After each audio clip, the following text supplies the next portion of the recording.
every time I've done a big year, I think of a number that is lower than the highest anybody's done, because I like to reach my goals. When I got to 700, people would say, what is your goal? I'd say, one more. And remember why you're a birder in the first place. It really isn't just to count. It's wonderful, fun, and exciting, but I don't know why people that can do big years if they don't love just birding. Good morning, Canada. It's Canada Jay Day, not to mention Canada Warbler Day, and of course, Canada Goose Day. Let's celebrate birds from the northern gannets in Newfoundland to the tufted puffins in British Columbia. Not to mention the tufted titmouse right here in Brantford, Ontario.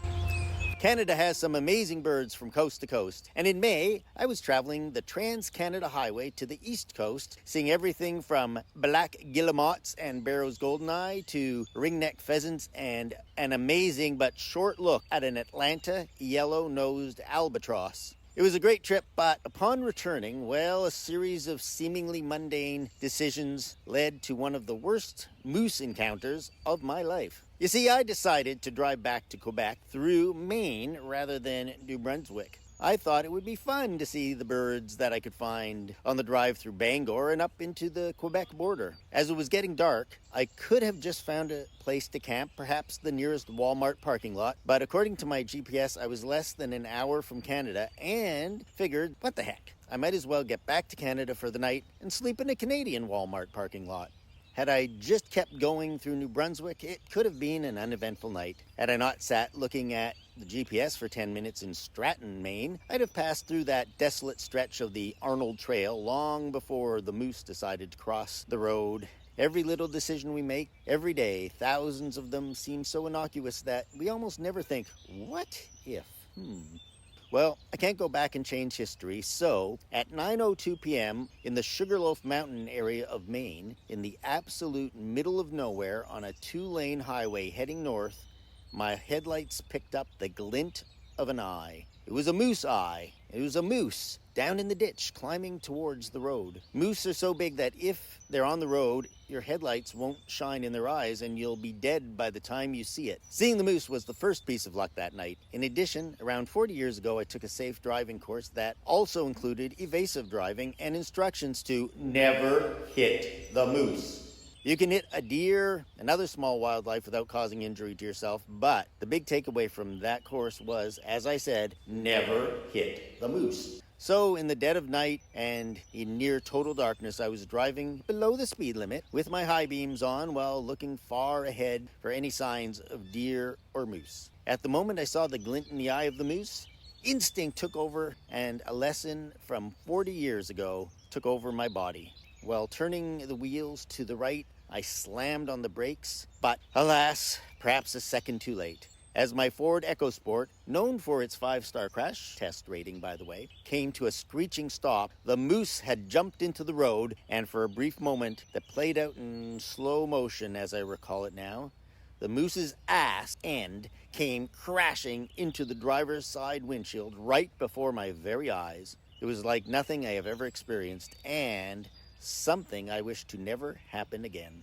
But wowzers, the moose was moving fast enough that for him it was just a glancing blow as he ran off into the woods, safe and sound. My car, however, was not going anywhere. I sat in shock for some unknown amount of time before I finally came out of my well-deserved stupor. I didn't exactly walk away from the accident, but nothing was broken or bleeding. The front of the car was damaged Mythbuster style, but the frame held fast and the parts of the windshield that were still intact did not hit me in the face. Once I came to my senses, I realized there was no cell signal, seemingly no way to call for help, which was about an hour away in every direction. Except I did have one savior, Apple SOS via satellite. It was a new feature added to the iPhone 15 Pro last year. At the moment of my collision, my iPhone detected the crash and sent out a signal to emergency services. The nameless but wonderful person at the other end of the satellite link stayed with me for nearly an hour until first responders could arrive. I was taken by ambulance to a hospital in Farmington, Maine, and spent 3 days recuperating in a nearby Comfort Inn. Long story short, I had to take a 20-hour bus ride home, get some physiotherapy for my mild whiplash injury, and am now driving a very nice Ford Escape with all the safety features and assistive driving features that might have actually reacted a nanosecond faster than me and stopped the vehicle before the moose ever hit me. But we'll never know. We make 1,000 decisions every day, and most of the time, all goes well. When in my case it results in an unwanted encounter with a moose on a dark and desolate highway, it's best to take it as a teachable moment when driving at night in moose country and not dwell on the what could have beens. You just have to continue on, never second guessing your choices in life. We only get this one life, and though it sounds cliche, we have to make the most of each and every day. And in my case, and in the case of most of my listeners, that means go birding whenever you can. We're out here in the beautiful outdoors, enjoying the sounds of the birds, especially that tufted titmouse. Speaking of birding, today's episode, if I ever stop talking and get to it, features a trailblazer in the world of birding. My guest, Lynn Barber, was the first woman to do a full-out ABA big year and has been an inspiration to women birders since she saw 723 species in 2008. One more than Sandy Komito's first big year in 1986. Lynn Barber is an author and an artist and had done 2 Texas big years prior to her ABA big year and has since done Alaska and Wisconsin big years. Her first book, Extreme Birder, is a must-read for anyone considering doing their own big year. She now lives in Wisconsin and is working on a new book about owls. So as Lynn herself said to me when I couldn't shut up while we were chatting about patents and other fun stuff. Okay, let's do this interview. Thank you very much for joining me. And as someone who was a trailblazer for women in birding, especially when it comes to big years, you started at a time where you were basically the first. And you went through your big year thinking, there's got to be someone else who's done something like this before. How did that come about? I knew that men had done it. The book, The Big Year, was out when I did my ABA Big Year, which is the reason I did the ABA Big Year. I had done a couple of Texas Big Years, and a good friend of mine gave me the book, The Big Year, which I see behind you on your wall, and the poster. And I refused to read it because I absolutely knew for a fact that when I read it, I'd have to do one. And she kept saying, she was on the same Fort Worth Audubon board as I was, and she would see me at meetings, and she'd say, "Hey, how'd you like the big year?" And I go, "I haven't started yet." And eventually I had to start it. And of course, I started taking notes immediately on what you would have to do and where you would go, what places you need to see. And I looked into how much that was going to cost to do all that flying around. And I was living in Fort Worth and decided that was way, way too expensive. I was looking at that all in 2006.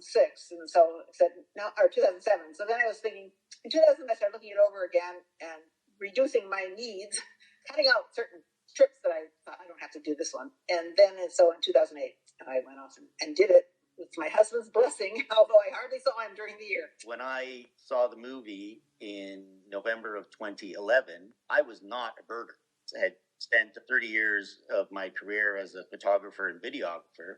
And being in Florida so often, I could look at 10 of the pictures of the birds I had taken over the years and not be able to name a single one of them. So we went to see the movie, and something clicked with me, and that my obsessive compulsive side just thought, it's not just about looking at birds, you can actually list them. And that was the turning point for me. And then we had the book as well. I had seen it sitting on a table because Sue had got it out of the library.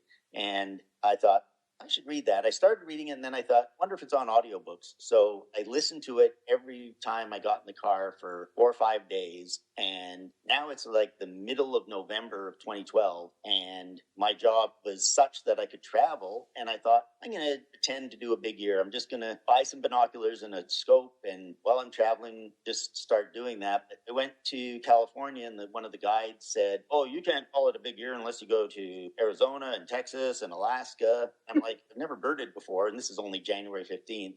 And suddenly I thought, okay, I guess I have to go to Arizona, Texas, and Alaska. And my first year of birding, I saw 600 species. And that was just the beginning of, like you, just this obsessiveness of wanting to do big years. What was that feeling like when you finally said, okay, I'm just going to do it? When I first started out, that was not my first big year. I'd done 2 state big years before in Texas. And every time I've done a big year, I think of a number that is lower than anybody has gotten. I guess lower than the highest anybody's gotten, significantly lower, because I like to reach my goals. So when I got the goal, I don't remember what the original goal that year was. When I got to 700, when people would say, "What is your goal?" I'd say 1 more, because it was, because you never know. And why set an arbitrary imaginary goal that is out of reach. So my goals are reachable, and then they keep growing, of course. You almost got your final bird in Toronto, Canada. My final bird was in Arizona. Yes, the rufous-capped warbler. But you were going for a boreal owl in Toronto. I never got a boreal owl that entire year. So, no, I'm actually in the process of writing a book on owls. And so I was writing down when I did and when I didn't get boreal owls. When I lived in Alaska, that one year I was doing my Alaska big year, I got boreal owls 3 times. Visible, beautiful pictures of boreal owls. But I didn't, in Alaska, when I tried for boreal owls in my ABA big year, I went to somebody's house who had a nest box where they had nested. It was the longest day of the year, about at midnight, and they had already fledged. They were gone. So that was my closest I came to. They fledged like the day before. We had a boreal owl for over a month in a conservation area near Toronto. Oh, really? And I went 4 times before I finally got it. And it was just sitting in a tree, and we could just camp out with our cameras about 30 feet from it. And it just sat there patiently letting us watch it. So that was an exciting one for me. Get to the rufous-capped warbler. But what is January like for you when you're doing a big year? Was it a certain number of gettable birds, or were you already going for rarities? I lived in Texas, which there are always rarities in Texas in winter. So the first goal was to get the rarities that were in Texas, to get the good ones. And one thing that's easy to forget when you're doing a big year is each rarity counts exactly the same as each normal old common bird. Right. It's 1, 1. Everyone's 1. So I tried really hard. I'd go someplace for a rarity, but then I would try really hard to bird in the area and pay attention to what other birds were there, so I didn't have to come back for a starling or whatever it was. You would not necessarily fly to Alaska if you were in Florida to get 1 bird if you knew it might cost you 3 birds on your year list. Exactly. And there are a couple birds that I missed because I chose to get 3 birds someplace instead of fly for our serious rarity someplace else. It's always a weighing of things. I was just looking to remind myself, this has been a few years. Yes, myself. In January, I was in Texas for 4 days, then I was in Minnesota for a bunch of days, and then I was in New Mexico, Arizona, and California, and back to Texas. And that was January. And from Texas, as I learned from your book, you could drive to a lot of different places that were great for birds, where someone who maybe lived in New York would have to fly to every single one of those. I did an Alaska big year. I never drove anywhere. I flew like 70-some flights. Another call was coming. Oh, okay. So, so it was easy to drive. Of course, I put 90,000 miles on my car. I did the drive from Las Vegas to California, and that was an incredible drive to all the different stops you can make along the way, and the seemingly endless roads that you drive on. Even in driving in Texas, if you're doing the whole route from the east all the way down through the Rio Grande Valley, all the way back up to Big Bend, that's just 24 hours of driving. 10 hours to get anywhere other than Austin. Down to the valley was over 10 hours just to get down to the bottom of the state. And I wasn't even, Fort Worth is not at the top of the state. It's just north. That to me is one of my favorite parts is the driving. Did you find that the driving was relaxing, or was it giving you anxiety because of how many hours it was to get to the bird that you wanted to see? Yes, both. Some anxiety, but actually I love driving. I really do enjoy it a lot. I'm in Wisconsin. I live in Wisconsin now, and I just got back with 2 friends from birding in northern Wisconsin because there's a first ever record for the state field fair there from England. And we got it, and they are getting it today again. It's been there about almost a week. And it was a round trip of 333 miles, which we did in the morning. I love driving. I always drive, and I drove that trip the whole way without question. I love it. But when you're a long ways from where you're going, like we left at 4:30 in the morning to go for this fields fair, and the whole way long we were thinking, should we have left earlier because it had been being seen at 7:30 in the morning? What if it was seen at 7:30 and we got there at 7:32? Until you have seen a bird, no matter how you're trying to get there, I'm obsessing over whether it's going to be there. We don't know. No matter what it's been doing lately, it may be gone today. I wonder if it's the same field fair we had up in Timmins, Ontario. I did that as a 1-day trip a couple months ago, which is 8+ hours up and 8+ hours back, all in 1 day. And this bird is just hanging out with blue jays. So if you see the flock of blue jays, like there's 16 blue jays, it'll be there. It'll usually following along behind the blue jays somewhere. So if the blue jays come through, you keep looking for this field fair. That's how our field fair was, and I missed that during my Canada big year, but I've never seen one in my life. and then that was my first one too, and in January, and what a great experience that was to drive that far, see the bird, and what you were talking about should I have left earlier, because I got there at 10:30 in the morning, and the last time it had been seen just before that was 10 a.m. and I'm like, oh my god! But then, Should I have left earlier? Of course. No matter where you go after rarity, it always could have just not stopped for that coffee or not got that washer. We stopped at a rest stop. We stopped at a rest stop in Ashland before the site, the Sprint Park where this bird was being seen. And then when we got there, some people had just seen it and had flown off. And of course we thought, God, what if we hadn't stopped? But then one of the two people I was with, I was standing right next to him and we're watching the blue jays fly by, and he spotted it again. And so there were maybe, I was told this morning there were about 50 people there, but when we were there were about 30. I think there. Definitely a popular bird for people to do. Yeah, and it's basically it's a robin, but it's an amazing robin for this part of the world. And I was just happy that I got flight shots of it, which actually everybody else's pictures are sitting in a tree, but my pictures are neat because you get to see the whole underwing of the bird. The color, the white, yeah. So that was really cool. What was the January total for you, and what was the best bird of that month? Oh yeah, over 300. On day one, I got 100. Wait, of course. Texas, of course. If you're going to do maybe a big year or a U.S. big year, Texas is the place to live, even though it's way at the bottom of the country, and there's a lot of country north of it and west and east of it. It is so good. And in the winter, so many northern birds come there, and then of course we get all the Mexican birds there. But the best bird was something that had overwintered that I'd seen the winter before the month with a couple of crimson dollar grosbeak coming from Mexico, and they do regularly. They sit there eating on wild potato plant that they eat the leaves. You can watch them pick the green leaves and munch them down. During my various big years, when there's not been a particular thing making me go try to find it, one of the best things during a big year is to go birding and not be call it your big year. Go to your favorite park, just wander around looking at the common stuff and just enjoy and remember why you're a birder in the first place. It really isn't just to count. That's wonderful, fun, and exciting. I don't know why people that can do big years if they don't love just birding. I mean, I think there are people that just do it like a sport. I've talked to some birders who treat every year as a big year just to see how many birds can I see this year within certain limits. And that is something that you think about a lot because you've done big years in numerous states. I started actually writing down the birds seen every year and starting with one in January when I was in high school. One of the reasons was my high school biology teacher had us in biology class do a phenology chart.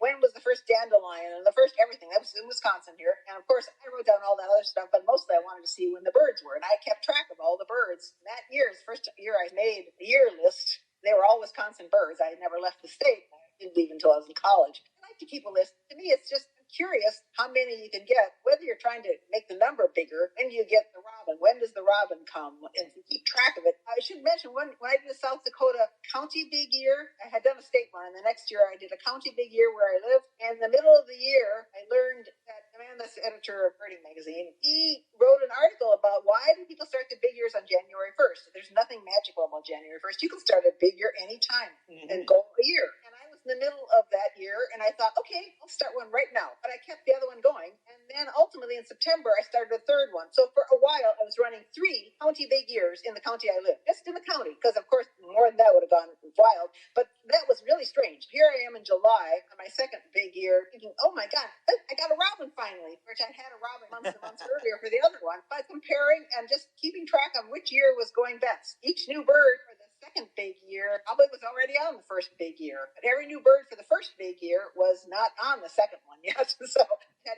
year A, year B, and year C. I had charts. When I moved from Toronto to Brantford, so it's a new county for me, Brant County, and I thought, I should do a Brant County big year so I could get to know the county. Not caring necessarily that I would make the county record or anything, but then I realized, Brant's not that really big. It's like, you can't go birding every day and get new birds. But down at the foot of Lake Erie, Norfolk County, where Long Point Provincial Park is, and in between, there's Haldimand County. Now you've got 3 counties that are basically one straight drive south to the lake. So I said, I can just do a tri-county big year. Exactly. The thing that maybe some people don't get into doing big years is because they think it's just this huge undertaking, but you can really make it anything you want and you can start it anytime you want. I've got friends who lived in Rapid City. They're now in Wisconsin. They did a yard every year. And they put in water features and new feeders and everything to try to bring birds to their yard. See, this year they get more birds in their yard than last year. That was very pleasurable for them. They were birding all the time in their yard, not using up petrol, just sitting watching birds. I think that's one of the things after you've done a big year that you realize on January 1st, you can look out the window and just see the cardinals and be happy about that. Right. One of my regrets for 2012, we had a SMU on December 24th, this way on the other side of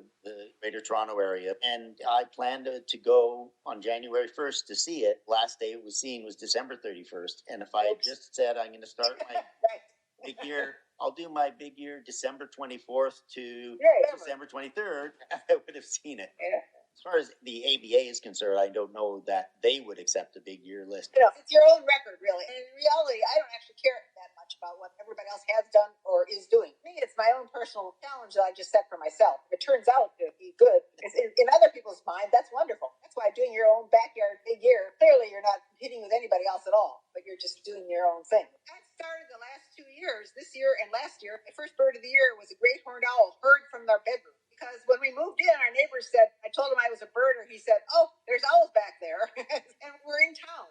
I can see 5 houses just looking out the window right here. Yeah. So it's not like we're out in the woods. And what about Rufy? Rufy was in Texas. And I've seen Rufus hummingbirds in Wisconsin, not at my feeders. I keep a hummingbird feeder year round. When I was in Alaska, we had winter time Anna's hummingbird come to our feeder. And I didn't have a heated feeder and it was freezing cold. Everybody came to see it because they were pretty rare. And one of the guys that came said he had a heated feeder, so he loaned it to me, and then I ordered my own, which I now have, which is hanging right now on our porch. It's an interesting thing about starting your big year out of Texas is that a lot of birds that people who live in the north, as you now know, are pretty easy to get, but you had to go places for birds that were in the north, and you had to make very specific special trips for those birds. Like Kirtland's warbler to Michigan, right? Yes. Which Kirtland's warbler is also in Wisconsin, so it's on my every year it's in my Wisconsin list now too. They've expanded their range. So you had the budget. Were there times where your budget was king over the decision to get a bird that you had to go back to Alaska for, say? Yeah, if you're weighing not so rare bird A versus really rare bird B, and rare bird B costs 4 times as much. It's usually a no-brainer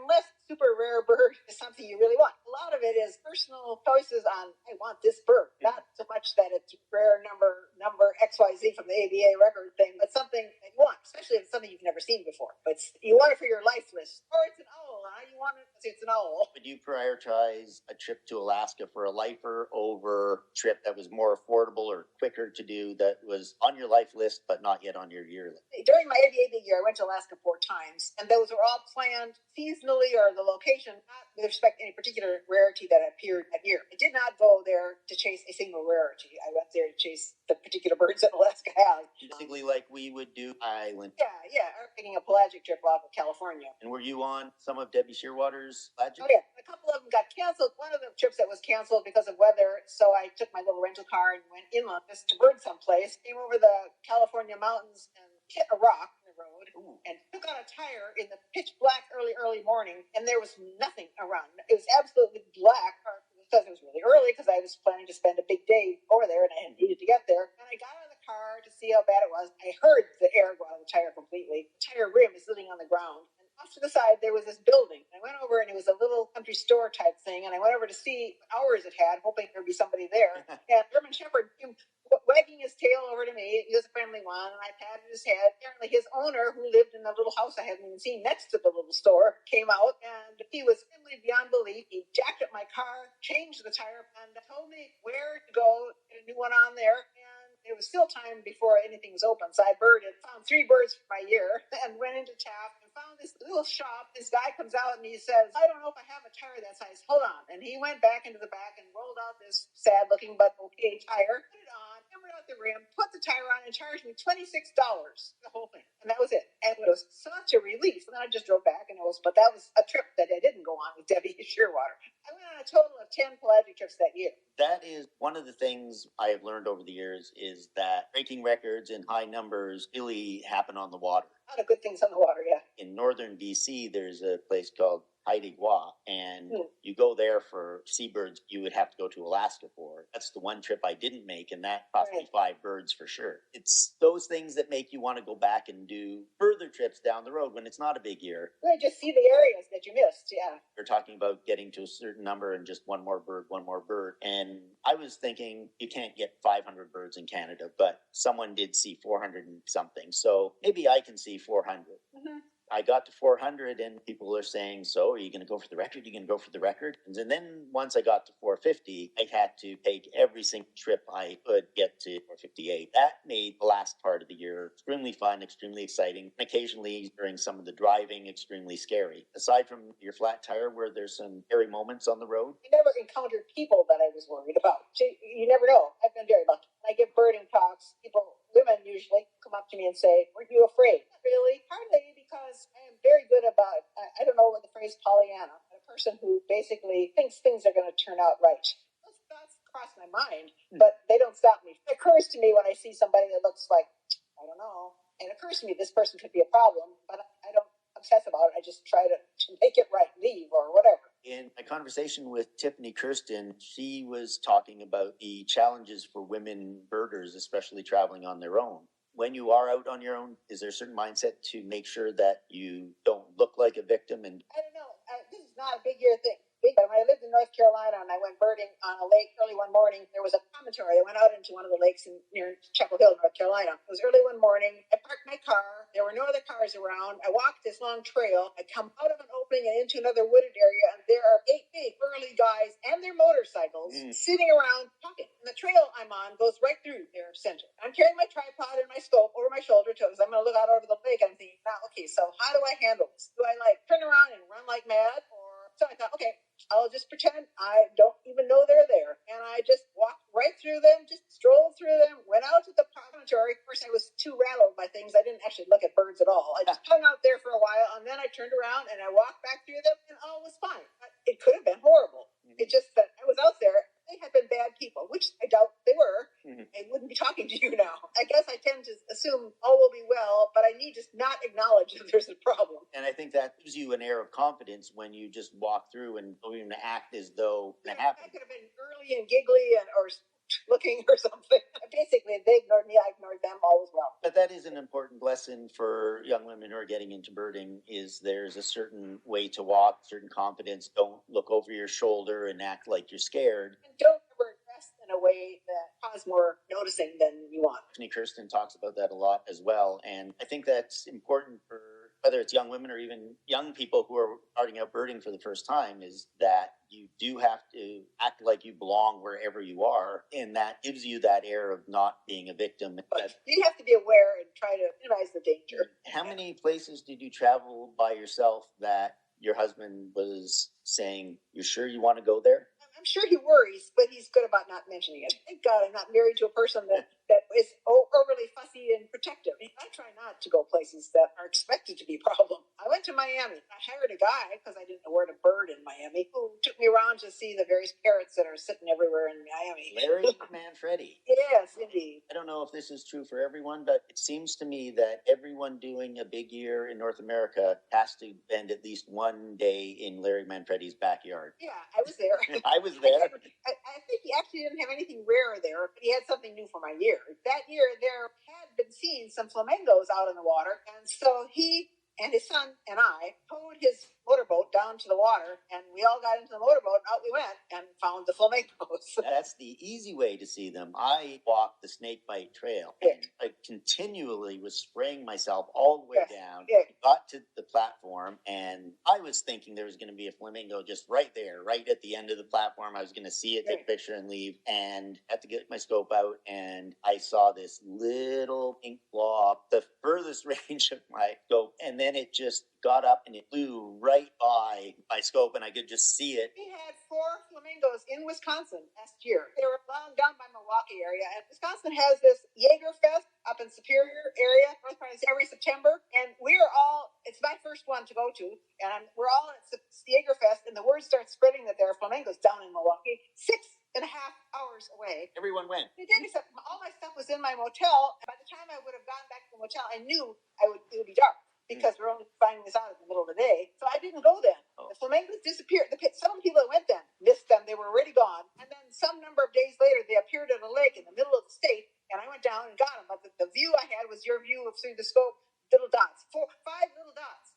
I think it was 2 adults and 3 young ones. We were on pins and needles here in Southern Ontario, and I figured if they can get to Wisconsin, they can get to Southern Ontario. We had consolation prize of a roseate spoonbill. We had one last year too. We had ancient roulette last year. And there were ones that I missed that I know from your book that you were able to get at, I would have dropped everything for. One of them for me was the Northern Lapwing. Yes, that was a spectacular. Down in Newfoundland. In Canada, yes. And in the same spot where I got my barnacle geese and European golden plover. Okay. But you were talking about how nice this man that helped you with your tire was, and people in Newfoundland who just let you wander in their yard, get that bird. Right. What was that like during the course of the year, the different places you went where the kindness of strangers was what made the difference for a good handful of birds? Yeah, a lot of times strangers are other birders. If you come someplace and you're after a rare bird and there are other people there who know you're likely to be after that bird, especially when they learn you're doing a big year. Most people bend over backwards to say, hey, I'll help you. You're doing a big year. I know where to do this and do that. People are extraordinarily helpful in giving you information, total strangers giving you information on things that are helpful. And one of the things I did a couple of times, and I know other big year birders have done, is arrange over email or the phone that someone's going to meet you, and then you get into the car of a complete total stranger you've never met before, and now you're driving along, and of course nothing ever happens, but there's this thought, what's this person? I'm just sitting in their car driving with them. Mostly I either birded on my own or met people at a birding site, or when I was doing that maybe a year, I had a group of women that I would email. I planned in ahead when I wasn't just a spur of the moment thing to tell them, I'm going to Arizona in 2 weeks. Do you want to come along? So a lot of times birds are regular in a particular part of the country, and you hope they'll be there this year too, and so you plan ahead. That was the best part. Birding with people I knew, at least I knew of. I didn't necessarily know them well, but I knew they were birders. You're not going to find a nicer group of people than birders. Exactly. So when you got to the end of the year, what were some of the rare birds that you were thrilled that you got, and it was only because you did a big year? I hate that question, but I'm asking you anyway. Actually, when I was thinking, what are we going to talk about? I thought, oh, yes, it's my favorite bird. But anyway, because it's really impossible to say what your favorite bird is. Some things will stand out in your memory, so you latch onto that. And one of those that stands out in my memory is, February is sort of slow. I killed myself in January, and so I actually spent some time at home trying to get credits for being home, so when I was going to be gone, it would be such a terrible thing. And one of my friends called me on my cell phone and told me there was a blue bunting in South Texas, and I thought, I don't want to leave. I'm so tired. And so I went down to the grocery store, and another friend called me. She said, there is something called an Alania on South Padre Island in South Texas. And I had made a list of all the possible birds I could get, and there was no Alanias on my list. And so I thought, oh my God. I called my husband, who was at work, and this is like 4 o'clock, and I said, supper is going to be soon and early, and I'm leaving. I'm packing as we speak. So I did, and I got down to South Padre Island in the middle of the night, but it was a long way before it was going to be light, and I just parked my car in the parking lot near South Padre Island and tried to sleep till it got to be daylight. And as I woke up, cars started pulling into the parking area behind me because other people had heard about this Alania thing. There's a woman that used to feed birds in a sort of vacant lot. She hung oranges through seed around, and that's where this bird was. I'd been there before. So those of us who were there got out of our cars as soon as it was daylight, or you could see anything, and we stumbled our way where you couldn't see very well to the back of the lot where I guess it was. And we could see this bird flitting around. And even in the half light, you could see the flycatcher. It had white on the top of its head. This was the bird. It was white crested Alania, which turned out to be identified by the experts. And we all saw it, they were there, and it was gone the next day. And every time, all year long, when I'd run into birders and I'd say I was doing a big year, they'd say, did you go for that white crested Alania? That was seriously, by then, the biggest record bird at least early in the year. It was the most undramatic bird you could imagine. It was a little kiwi, phoebe, least bligatory type bird flitting around, all of the no colory, but this white on its head. Some of our favorite rare birds are just the LBJs, the little brown jaw. Yet, Exactly. because of its status as a code 5, it becomes so memorable in our minds. I think that's one of the things I find most exciting about it. I love birding by myself. I spend, like you did on your big year, you spent most of it by yourself. Right. Those moments when you're with a group of 30 birders that you see at every single rare bird alert is what really makes it an exciting session. Right. So one of the oddest things about it, though, is actually, I'm sure a non-birder would never understand this, and it's hard for even the birders to understand, especially if you've lived in different parts of the country. A bird that in Texas is a spectacular rarity is like commonplace in another place. Yeah. And in Texas, you're excited about it. In Wisconsin, you're thinking, just another snow bunting. But in Texas, when a snow bunting came to Texas, and I got it. I remember being in Arizona or the dove. It's one of the more rare ones. It's ruddy brown dove. Anyway, there was a female in a tree at Dagonia State Park, and I'm trying to get a good angle of it. This British woman points. I'm thinking, oh, she wants to see the bird too. And she says, "Did you see the cardinal bird?" There's a cardinal just sitting there. That was, to her, coming from England, the most exciting thing she saw. And she didn't care about the rare dove. So after all these big years and all the travel, are you in a place in your life where you think, I'm so glad I did all this, because all the things that I get to do now and all the people I know now are all a result of those big years and all that travel and all that time and some of the stress and injuries and car crashes and all those other things? It crosses my mind every now and then what fun it would be, fun in quotes, to do another big year, like an ABA big year or something like that. Because you can go to Attu now. You can take John Pushkar boat. And you take the Zodiacs and you can go on one part of the island. There's a certain thing called aging. And when your body is not as inclined to do the things it once did. Yes. And the non-stopness of a big year, a serious big year, is hard no matter how old you are. And of course, it isn't getting any easier. And so I'm extraordinarily glad I did them when I did them. And I know if I killed myself, and I could now, I might do better than I did then. But actually, I'm quite happy with how it turned out. And I'm happy that the ABA area, as defined by the ABA, is a very different world than it was when I did it. Because it's Hawaii. Yeah. And that would add a whole new, oh my God, things you have to do. I'm going to Arizona for a field trip that I went on years ago. That's Night Owl's field guides trip. Night Owls, going owling every night. It's like a 4-day trip. It's like short. I took the same exact trip, different guide, 15 years ago or something like that. And then I'm flying to Texas to visit one of my friends in Rockport and then flying back. And you've got, just like Southern Ontario, Wisconsin is probably a good flyway for migrants. It is. Some of the communities along Lake Michigan, and I'm heavily involved, vice president of Wisconsin Society for Ornithology, and we're having our convention in the middle of May at Two Rivers along Lake Michigan, which is supposed to be, I haven't been there in spring, it's supposed to be spectacular warbler, like 30-some species of warblers or something. Post-COVID pandemic, or at least post the worst of it, this will be the second flight I've taken since COVID. I went back to Alaska once since then, but other than that, still. And in 2022, or especially early in the year, there were still lockdowns in places, and I was supposed to start my big year in Newfoundland, but I discovered days before January 1st that if you flew into Newfoundland, you were quarantined in your hotel for 5 days, and you couldn't even go out and get sandwich. You had to have everything delivered. I was panicking, and I discovered that you could go to Nova Scotia and didn't have the same restrictions. Oh my. So I had to switch all these flights, all these hotel arrangements, and I had this goal. I remember in your book, when you're talking about the dove key being a lifer during your big year. And on December 31st of 2012, when I was coming to my end of that year, I wanted to get a dove key in New Jersey as my last bird of the year and pass 600. And I didn't see it. So my goal when doing the Canada big year was to see a dove key on January 1st. And I figured Newfoundland was going to be the place to do it. But a lot of work and a lot of time put in on January 1st, 2022, 10 years later, I saw the dove key, and it was a lifer as well. I think that's one of the things that makes doing a big year exciting, is that you have a lot of lifers to look forward to. In this field fair that happened here in the state, it has been a long time since I got a lifer. One of the problems with doing a serious big year, you run out of birds. There's nothing around. That is a reason to do a big year is, especially for a person that's seen a lot of birds, is the excitement of new things, are few and far between. Mm-hmm. So if you start a big year and pretend basically that you're starting over again, you are starting over again, and everything is new and it's excitement. New stuff that is really not new. Was the chase as much of a part of it for you as just seeing the birds? Were there times where you didn't see a bird, but the chase was just as much fun and the place you ended up was just as great regardless? If you race around trying to see a bird and do not see it, you cannot say as much fun as it would if you had seen it. And it might not be fun at all, because basically you're thinking, I just spent an awful lot of time and gas and maybe money, and why did I do this when I could have done X instead of Y?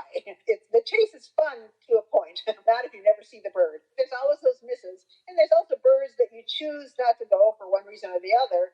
That there was, my big year, there was a little egret in Massachusetts somewhere. Like, that was just a long way from where I planned to be and where I was. I just didn't think about going there, but I still miss seeing. And Sue, when she listens to the podcast, will glare at me. But my story of the little egret in 2012 was we were on a flight to Newfoundland to see the gannets and go to the gannet colony. And the plane got grounded in Montreal overnight. And on my phone, I saw that there was a little egret just outside Montreal. And if I was alone, I would have rebooked the flight because we had to stay overnight. And I thought, well, let's just make a later flight. When we get a cab in the morning, we'll try and we'll go there. But when we travel together, Sue's in charge of the travel arrangements because she doesn't like me as a travel agent, because as you're doing a big year, sometimes you don't have a hotel to go to till you get to wherever it is you can't drive any further from. And then you find a hotel, and she doesn't like traveling that way. One of the disadvantages of birding with other people at all, whoever they are, whether they're birders or not,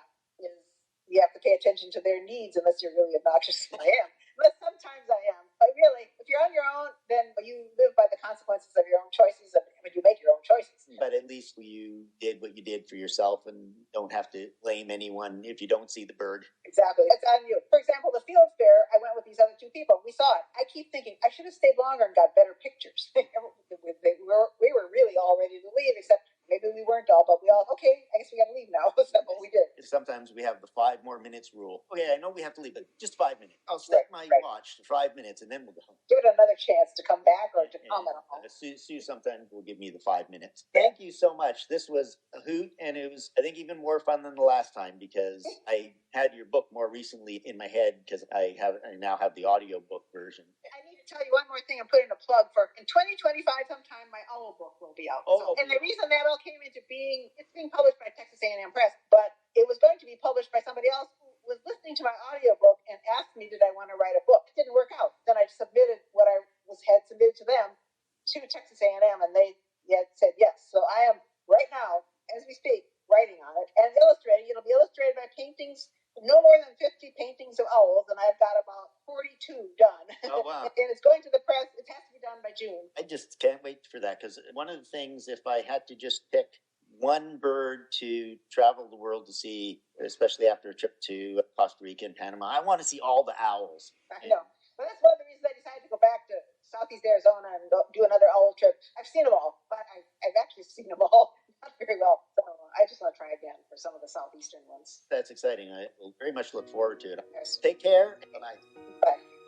Well, thanks for joining me on this beautiful Canada Day 2024. Of course, it's been months since I talked to Lynn, and even longer since we recorded our first show. Well, technology isn't always perfect, and my brain is far from perfect. Well, barely even functioning sometimes. And when I went to edit the episode in March, I discovered that the recording had vanished into the ether. And since the ether doesn't exist, neither did my original recording. Lynn was gracious enough to give me an hour or so of her time a few weeks ago, and it turned out even better than the first time, as I had finally finished listening to her audiobook, Extreme Birder, One Woman's Big Year. She's also the author of Big Years, Big States, Birding in Texas and Alaska, and Birds in Trouble. Lynn writes and illustrates her own books, and in 2025, as she mentioned, she is releasing a new book about owls. I can hardly wait. Thanks for spending part of your Canada Day with me, or whatever day it is when this podcast lands in your yard and perches just long enough for you to have enjoyed listening. I'd like to tell you about next month's episode, but frankly, I'm not really sure which one it is. There are so many big year birders to choose from interviews I've done over the past year or so, including Toronto birder Andrew Keaveney, Daniel Bernard from Michigan, Marcus Legsdons, who did a Hamilton region big year, or a secret big year birding couple whom I haven't even recorded yet, who did a Florida big year, and that's not their only claim to fame. So stay tuned, get out there and find me a rare bird to chase. Thanks again to Lynn, and for all of you for listening. Stay well, and as always, may the birds be with you.